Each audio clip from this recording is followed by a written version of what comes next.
A sua Bíblia, por favor, na carta de Hebreus, capítulo 11. Hebreus, capítulo 11. Eu quero ler só um versículo e chamar a sua atenção, fazer um pequeno comentário acerca de algo que parece muitas vezes passar despercebido aos nossos olhos quando lemos a Bíblia. Hoje eu parei para ler esse capítulo 11 e pedi ao Senhor que falasse comigo. Deus me direcionou para ler esse capítulo. Enquanto eu passava aqui pelo versículo 27, o Senhor fez com que algo saltasse aos meus olhos. E Deus falou muito comigo. E eu quero partilhar com vocês nesse momento. Hebreus capítulo 11, versículo 27. Estou lendo na versão NVI, que diz assim: pela fé saiu do Egito, não temendo a ira do rei, e perseverou, porque via aquele que é invisível. Em outras versões vai dizer assim: permaneceu firme como quem vê aquele que é invisível. Essa parte aqui do capítulo 11 de Hebreus está falando sobre a história de Moisés. Diz que Moisés permaneceu firme ou perseverou porque ele caminhava como quem via aquele que era invisível. Como é que você vê aquele que é invisível? Meus irmãos, eu nesse final de semana, ao longo de alguns dias, mas em especial nesse final de semana, eu fiz alguns questionamentos na minha vida e em oração, em um determinado momento eu disse: meu Deus, por que eu preciso passar por tanta luta? Eu não sei se você já fez essa pergunta para Deus, mas eu disse: Senhor, por que eu preciso passar por tanta luta? E algumas coisas me vinham à cabeça, e mesmo a gente permanecendo crente no Senhor, estava aquele vazio do meu coração para algum tipo de sinal de Deus ou de resposta para esse meu questionamento. Então Deus dirigiu os meus olhares e a minha atenção para esse capítulo 11 do livro de Hebreus. O capítulo 11 desse livro é conhecido como a galeria dos heróis da fé, o exemplo de pessoas que tiveram uma fé extraordinária, uma fé destacada. Se você for ler o capítulo 11 todo, e eu convido você a ler, vai começar falando de Abel, que ofereceu a Deus um sacrifício superior, mais agradável do que o sacrifício que seu irmão Caim ofereceu. Vai falar de Enoque, que ele andou com Deus e ele alcançou o testemunho de agradar a Deus, e Deus trouxe ele para si. Deus arrebatou Enoque e levou para ele. Vai falar também de Noé, que quando avisado a respeito de coisas que ainda não se viam, ele, movido pelo temor ao Senhor e obediência, ele passou 120 anos construindo a arca da salvação. Vai falar sobre Abraão, que quando chamado, obedeceu a Deus sem saber nem para onde ia. Vai para a terra que eu te mostrarei. E Abraão foi. Vai falar também sobre Jacó, que à beira da morte abençoou cada um de seus filhos.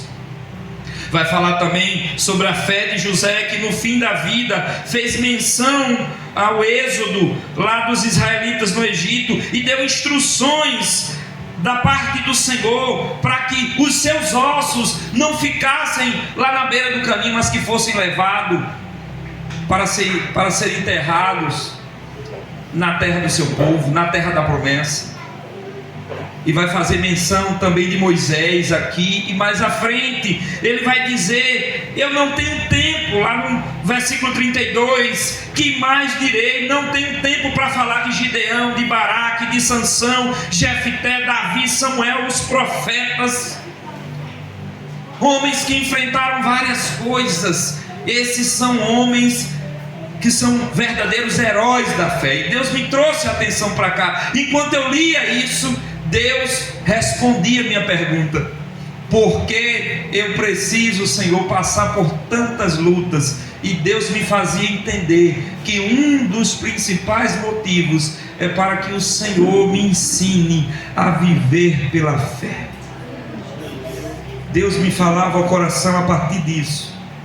Homens que caminharam, alguns deles nem alcançaram a promessa em sua totalidade, mas porque eles estavam andando, e o pensamento deles estava na pátria vindoura, na cidade santa, na Nova Jerusalém, na eternidade, e por isso não tinha nada que parasse eles. Morreram, foram martirizados e morreram felizes, porque foram provados na fé. Deus deu tantas lutas àqueles homens para ensinar eles a viverem pela fé. E Deus me fazia entender isso. Suas lutas são para que você aprenda, meu filho, a viver pela fé. Glória a Deus. Porque eu não quero que você tenha esperança em nada nesse mundo, a não ser na pátria celestial. Nossa esperança precisa estar na terra. Então, esse verso 27 diz, no meio de todos esses homens, Moisés, que mesmo quando adulto se recusou viver os privilégios lá da família do faraó e preferiu fugir para o deserto. Esse Moisés que passou por tantas coisas e que inclusive foi enviado por Deus para pelejar diante do faraó, dizendo: liberte o meu povo que Deus mandou, para que este povo possa me prestar culto, para que esse povo possa me adorar. Esse Moisés que caminhou com o povo durante 40 anos no deserto e que nem sequer entrou em Canaã, porque morreu no monte que ficava antes.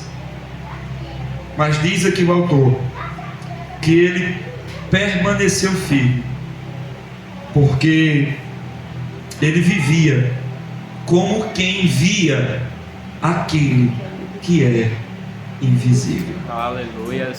O segredo da firmeza de Moisés, diz aqui o escritor aos Hebreus, o segredo da perseverança de Moisés, da vitória de Moisés, é que ele viveu como quem enxergava, ele viveu como quem estava vendo, como quem tinha diante dos seus olhos alguém que era invisível, e esse alguém era Deus. O segredo da firmeza de Moisés era esse: ele viveu como quem via aquele Deus Todo-Poderoso que é Espírito e que é invisível. Aleluia. Parece que o olhar da sua alma era Deus, o anseio do seu coração era Deus, os pensamentos da sua mente era Deus, o seu foco e o seu alvo era Deus. Eu não sei, irmãos, como é que você tem andado, porque às vezes, por mais que Deus tenha se revelado de uma maneira tão linda na palavra, na natureza, na criação, e também nos sinais que Ele nos dá, porque a história, Deus deixa suas impressões na história. Todos os dias a gente está vendo acontecimentos, livramentos, milagres e coisas maravilhosas, onde Deus manifesta a sua misericórdia, o seu amor e a sua graça, e a gente muitas vezes vive como quem não consegue ver aquele que está diante de nós, e por isso não há firmeza muitas vezes em nossos corações, porque apesar de toda a revelação de Deus para nós, vivemos como quem não enxerga Deus. Mas Moisés era diferente. Moisés vivia como quem via aquele que é invisível, e esse era o segredo da sua firmeza.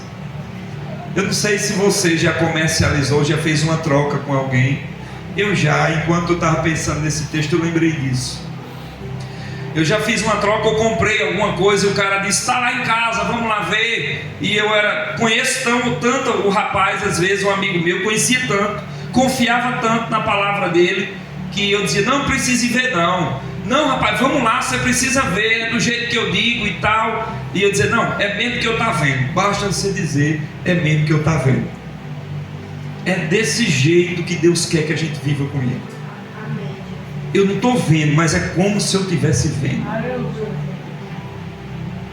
Tanto Deus como as promessas de Deus, como aquilo que Deus já tem preparado para fazer, os milagres de Deus, eu não estou vendo, mas eu preciso viver como quem já está vendo essas coisas, porque esse é o segredo, era o segredo da firmeza e da perseverança no coração de Moisés. Ele vivia como quem já estava vendo aquele que era invisível. E essa palavra eu quero deixar para vocês também, irmãos. Que Deus seja esse alguém que nós colocamos diante de nossos olhos, diante do olhar de nossa alma e do olhar do nosso coração. Que a gente não perca Deus de vista. Que mesmo em meio a todas as manifestações de Deus, que a gente não se embarace com as coisas desse mundo ao ponto de perder Deus de vista, mas muito pelo contrário, que possamos enxergar a sua revelação e os seus sinais de maneira tão clara, que a gente possa viver como Moisés, vendo até mesmo aquilo que é invisível. Você pode orar comigo? Vamos orar para que Deus